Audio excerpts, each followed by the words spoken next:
Hi everyone. It's nice to be here. This is my first time doing a talk, so wish me luck. Today's talk is called Exploring Malicious Lambda Layers, an intro to scalable, on-demand, cost-efficient serverless malware. And in it, we're going to be exploring several security vulnerabilities inside AWS Lambda and going through a few different tiers of complexity and exploiting them. This talk is not a zero-day. When I first found this behavior, it was a while ago, and it was new and exciting. But now everything I'm going to discuss is public knowledge. So first off, a bit of info on me, what I do, and what actually led me to find these issues in the first place. Who am I? So my name is Elijah Lord, or Orphan. I've been programming since I was about 13. I'm 26 now. In my free time, I'm a photographer, a fire performer, and a maker and breaker of things. But most importantly for you guys, Monday through Friday, I'm a security engineer at a company called LeakSignal. We are a Web Application Firewall, or WAF for short. You can see a quick demo of what our software looks like on screen, but our whole thing is basically just creating fancy firewalls to map out, monitor, and control how sensitive data flows through large networks. Then send out a signal if we detect a leak. Signal, leak, leak signal. Anyways, so a while back, we got a request from a client to add support for proxying Lambda traffic.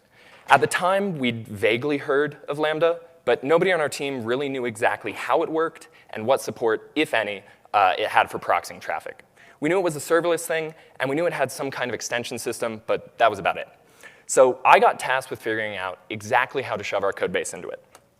So the initial goals I had were to monitor the input and output of a Lambda function and send the results to a command server, to support the redacting and blocking of traffic when sensitive data was discovered, and to require the user to not have to modify their code in any way to use our product. This is all pretty simple, kind of standard rules of any good firewall. So my question was, what are these Lambda extensions, and how can they help me do this? Right off, I found out that there were two kinds of extensions, internal and external. Internal extensions, also called wrapper scripts, get executed in front of the normal Lambda runtime. So they start before the initialization phase and act as a wrapper that's responsible for executing your Lambda runtime. To use these, the developer has to set a special AWS Lambda exec wrapper variable to the extension's path. Because of this, only one internal extension can be registered at a time. And you can do some cool things with these. You can manipulate environment variables, spawn other processes alongside the function, and a bunch more. But once you start that Lambda runtime, whatever other processes this wrapper script spawned will freeze and thaw according to the function's actions and not your own. And this isn't great if you're a firewall, so we probably won't be focusing on these much. Now, external extensions. These guys are a bit more useful. Unlike internal extensions, external extensions are executed as a separate process. They allow you to have control over when you freeze and thaw, and it can even allow you to continue executing after the function has signaled that it's done. The general cycle for these is thaw, receive whatever metadata you have access to, do something with it, then request more data so the system knows to freeze you again. External extensions have a lot of use cases, secret managers, logging, database caches, a lot of stuff. So this sounds like exactly what I want, right? Nope. Without requiring the user to modify their Lambda function, this is all the data you have access to as an external extension. Now, this sucks for me, but it also shows something important for this talk. It shows exactly what AWS Lambda doesn't want us to have access to, that being the actual input and output of a Lambda function. Don't get me wrong. These other things can be great if you're writing a normal layer and just want some metadata, but it checks exactly 0 things off that list of goals. So this was a pretty big roadblock.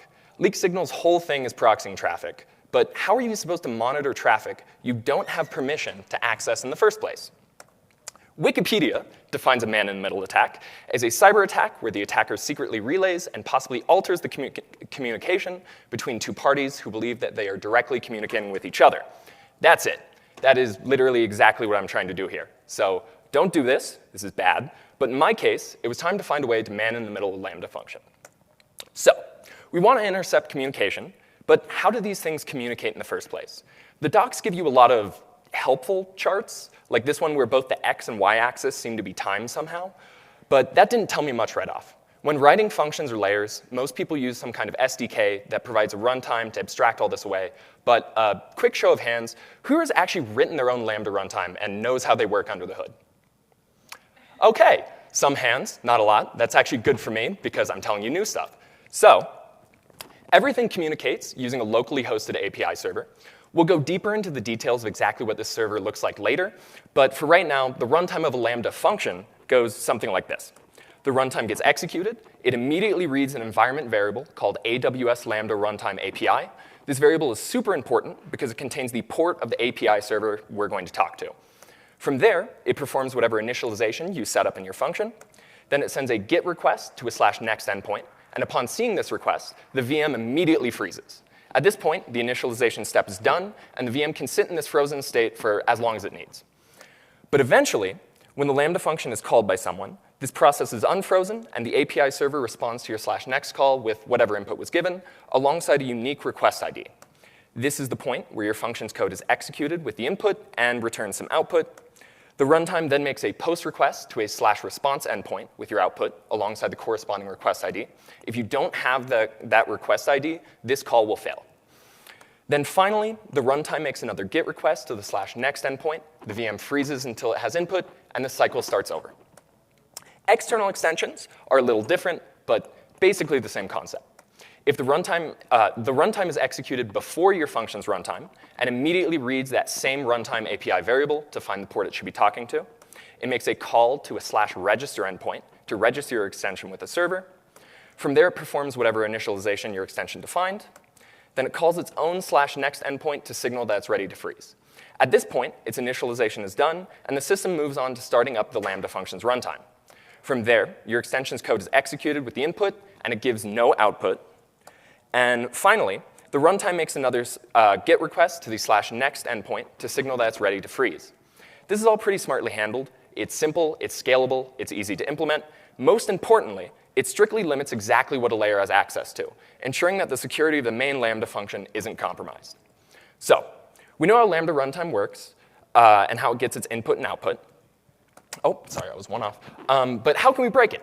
My immediate thoughts were, 1, is my extension talking to the same server as the function? Yes. Everything runs from within the same container, and both my extension and the function share that same runtime API variable. So nice. This gives us some common ground. 2, can my extension call the API endpoints meant for the function?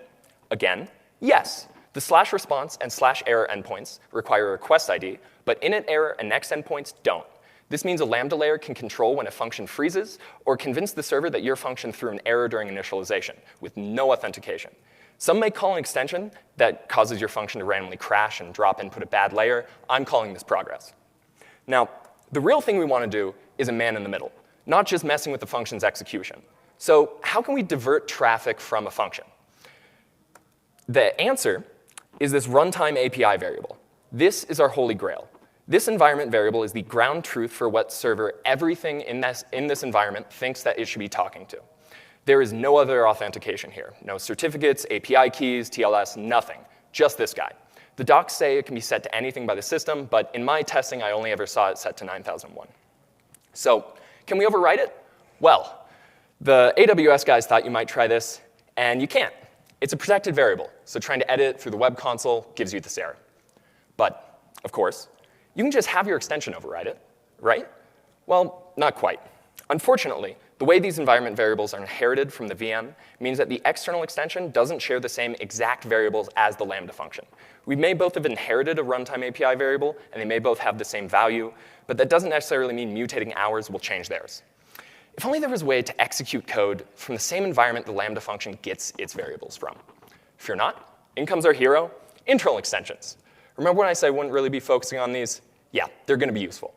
If you recall, internal extensions are able to perform setup actions in a runtime's environment before the Lambda runtime starts, meaning we can create a wrapper script that does this, then register it with Lambda by setting this environment variable through the web console, and sure enough, overriding this variable before the runtime starts allows us to trick Lambda's runtime into talking to any endpoint we choose.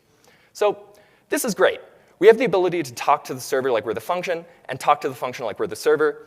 Now we just need to put 2 and 2 together. Here's what that's going to end up looking like. For the initialization step, 1, our external extension gets executed by the system.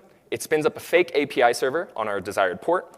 2, our extension makes a post request to our real API's register endpoint to register a zombie extension whose whole job will be to look legitimate so we don't get shut down by the system for being inactive. Then it makes a GET request to the real extension slash next endpoint, signaling that it's ready for input. The VM isn't frozen yet, since the Lambda function hasn't been initialized. Our wrapper script, pointed to by exec wrapper, gets executed by the system. It changes that runtime API environment variable for our malicious server's address to our malicious server's address, then hands over execution to the actual Lambda runtime. 4, the function reads this runtime API variable, and it's tricked into thinking that our server is the API server. And finally, the function runtime makes a call to the fake API slash next endpoint. We receive this, and in turn, make a call to the real API slash next endpoint. The VM is frozen while both the requests hang, and the initialization step is finished. At this point, we've successfully convinced the Lambda function that we are the API server, and convinced the API server that we are the Lambda function. So that's initialization. Now, onto the event loop. The Lambda instance is called, and the VM is unfrozen. Our real slash next call gets responded to with some input. This contains the real function's input, as well as the request ID needed to send a response. So we can do whatever we want with this input. We can send it to an outside source, modify it, replace it entirely, or even end it right there by dropping the input and sending our own response without ever letting the Lambda function execute at all. But if we decide to let the function execute, we can respond to that fake slash next request from the function with whatever we feel like giving it. The function executes with some given input and sends a post request to the fake slash response endpoint with the function's output. Again, this is the real output. We can do whatever we want with it. The extension then makes a post request to the real responses endpoint with whatever function output we want to send. The Lambda function makes a GET request to the fake slash next endpoint. We make a request to the real slash next endpoint. And finally, our zombie extension makes a call to the extension slash next endpoint. So the system knows our extension is done, the VM freezes, and the cycle begins again. Now, this is a great proof of concept. This is a full-on man-in-the-middle of a Lambda function. But for anyone who is hoping for a killer exploit, they're probably feeling a little let down right now. For one, the use of an internal extension requires us to register a wrapper script, which, for anyone looking out for it, is a pretty blatant red flag, a pretty easy thing to avoid. Normal extensions don't do this, and in the wild, this is a deal breaker. In my case, this extension will be used with informed consent as a firewall, so telling the user to set a wrapper script to override a variable is easily explained. It's safe, it's reliable, it's what they want the extension to do, so it's fine with me. Slap a rubber stamp on it. I have more important things to work on now. But this doesn't really work for our black hat friends. Not only does it require special configuration, but it also requires deciding on a port ahead of time. So if you manage to hack a bunch of Lambda functions like this, AWS can just start flagging any instances that use that port and shut you down. Even worse, it only proxies the function's input and output. No extension input and output, no external API calls, just the input and output. And yeah, that works for what I need, but there's a lot more valuable things in this instance than just some input and output. So it got me thinking. If the core mechanics of how you interact with Lambda are this relaxed, what else could I do? Let's say we didn't want the user to know that we were overwriting this variable. Is there any way to overwrite an internal environment variable from an external extension? Let's take a look at how the system that runs all these processes actually works. The thing that's responsible for running all these Lambda instances is a VM orchestrator called Firecracker. Firecracker runs these things called micro VMs through something called KVM. These micro VMs are basically just a super lightweight VM running a version of Linux called Amazon Linux 2. Each of these VMs starts by spawning a custom process called Rapid. This process spawns with PID1 and hosts the Rapid API server we've been talking to. Not only that, but the same process is responsible for setting up and executing everything else in the container, meaning all your wrapper scripts, functions, and extensions get spawned from this process. Now, a few really important things about that.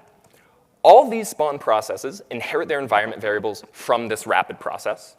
Every single process spawned from this Rapid process is spawned under the same user as Rapid. And the kernel this micro VM has been compiled with has process VM readv and process VM writv syscalls enabled. This is really, really bad.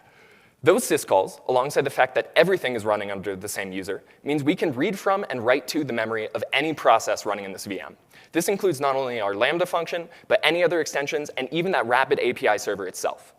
There are no protections here. This is our VM now. So what can we do with this? Well, The whole reason we needed to use an internal extension was because we wanted to change that runtime API variable before it got to the Lambda function. This variable is set by Rapid and gets inherited by everything else.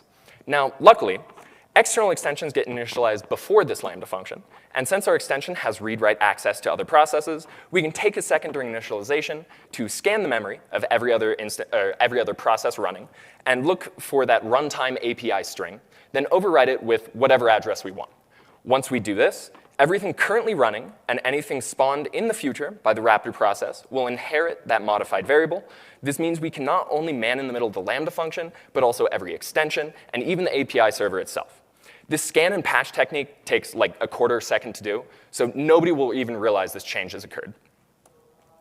And now, for the really scary part, getting a live demo to go as planned. So, we have, I did not think about the fact it was going to be on another screen. We have a very simple Lambda function here that just says hello from Lambda. If we run it, you see we get hello from Lambda. If we access it through this external function URL, we get hello from Lambda.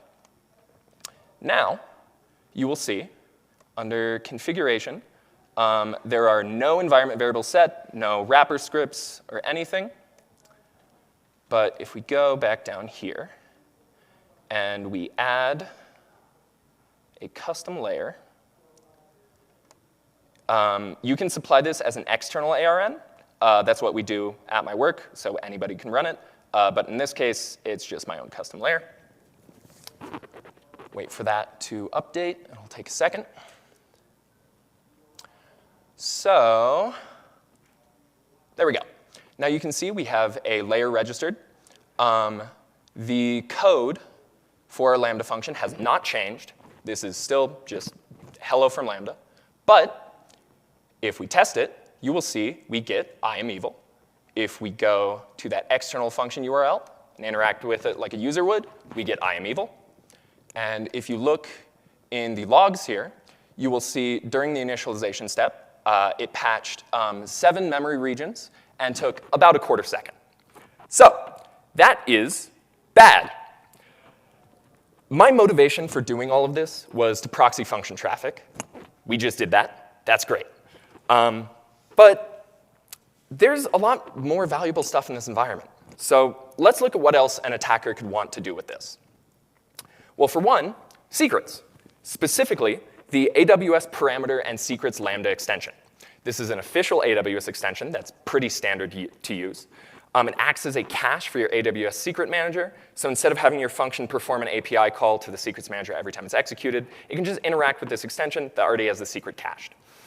When you enable this extension, it sets up an API server on port 2773. It stores that address to an environment variable called parameters secrets extension HTTP port.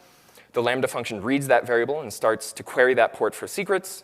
And in turn, the extension makes authenticated calls to your AWS secrets manager, then sends those secrets back to your Lambda function. Are you seeing the issue here? Just like with that runtime API variable, this variable can be easily overwritten, allowing us to man in the middle every secret requested by the function. This is basically undetectable, too, because from the outside, the access to these logs looks identical to the normal uninfected function. And these are called secrets for a reason.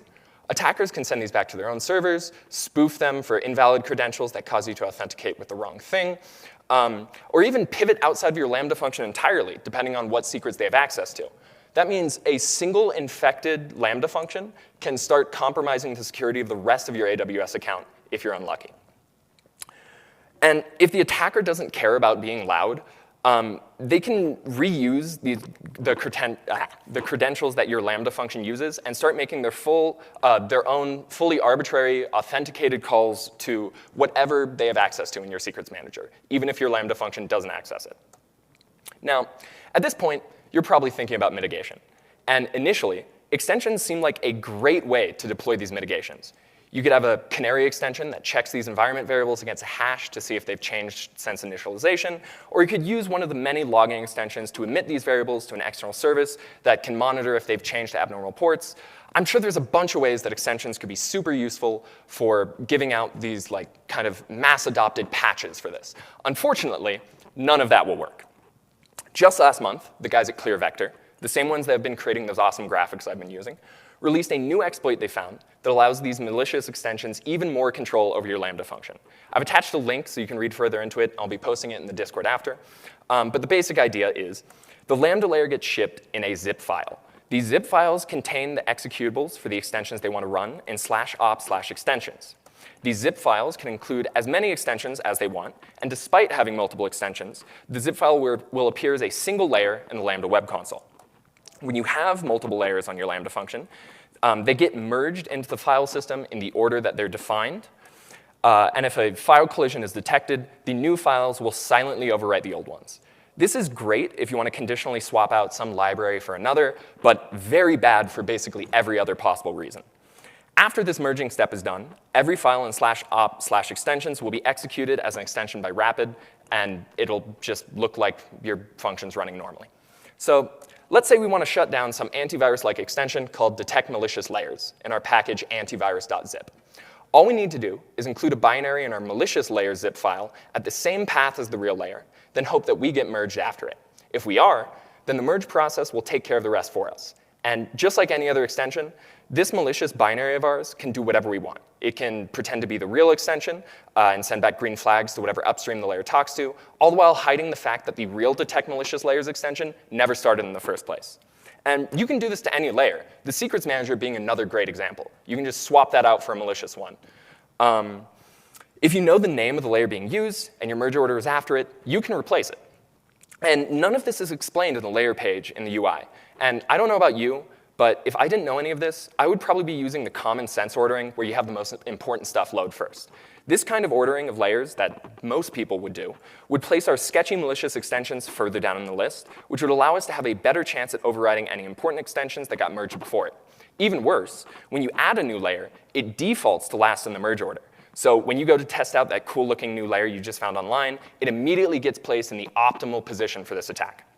The only real way to prevent this is to go by hand through the zip files of each extension and look for suspicious file collisions. And this would need to be done every time there's an update to a layer. Now, I can sit here and lecture you on the importance of only running trusted extensions, but if the recent XZ hack has taught us anything, it's that this security by trust approach can have a massive fallout when that trust fails. Companies get compromised. There's all kinds of ways that this could go wrong. These are glaring security flaws that's on AW to fix and nobody else. And like I said at the beginning of this talk, this is all public already. They know this behavior exists. So extensions are clearly a weak point in Lambda. These things basically have more control over your function than you do. So what can the average developer do to actually mitigate this right now? There's really no perfect solution aside from just not using extensions, but some suggestions are, don't use wrapper scripts that you haven't made yourself or audited. These are an easy security vulnerability that don't require any complex stuff like memory scanning to infect a Lambda function. Another easy one to do is make sure to merge your important layers last. This one deserves a big red banner on the website, if you ask me. But if you're using a secrets manager, merge it after any third-party layers. You can use IAM and SCP policies to restrict who can add layers to your function. This is great and should definitely be done. You can use AWS Signer to enforce that untrusted or modified versions of an extension aren't being run. If you know what a value will be beforehand, the whole file system outside /temp is read-only. So you can store a value in your zip file, then read it from the file system every time you use it. This might not perfectly prevent this whole scan and patch technique, but it at least makes it harder. You can use a whitelist for the ports that an extension can use. For instance, the API servers seem to always be 9001 in my testing. The same goes for the secrets manager and a lot of other extensions. They have constant API ports. So it could be a safe bet to throw an error if your function ever sees it running on a different port. And finally, you can use TLS for any external calls your function makes. And if it makes sense to, see if you can encrypt the input and output of your function while you're at it. Sure, the malicious layers can just read these keys from memory, but this at least makes automated attacks a little harder. So finally, while I was writing this, I found an incredibly informative blog series made by ClearVector that I really wish existed back when I was first doing all of this. It would have saved me a lot of time. And even now, after doing this research, the blog series still had a couple things I hadn't found. They provided a few of the graphics for this talk, and here's some links I heavily suggest you go check out if you want to learn a bit more about how Lambda's internals work and stay up to date on any new discoveries. Oh, and by the way, You remember that request to integrate leak signal with Lambda that kicked off this whole story? The one that took up a solid month of my time and caused me to figure all this out? Well, as always, the customer changed their mind, and it never got used. But hey, we got this talk out at least. If any of this interested you, and you feel like looking a bit more into what leak signal does, I've included a link to our website where you can read about some other targets we support, as well as request a demo if you want. I'll be hanging around here for a bit longer for questions because I'm a bit short on time. But I think that's it for now. So thank you guys so much for letting me come out, and I hope you guys enjoyed the talk.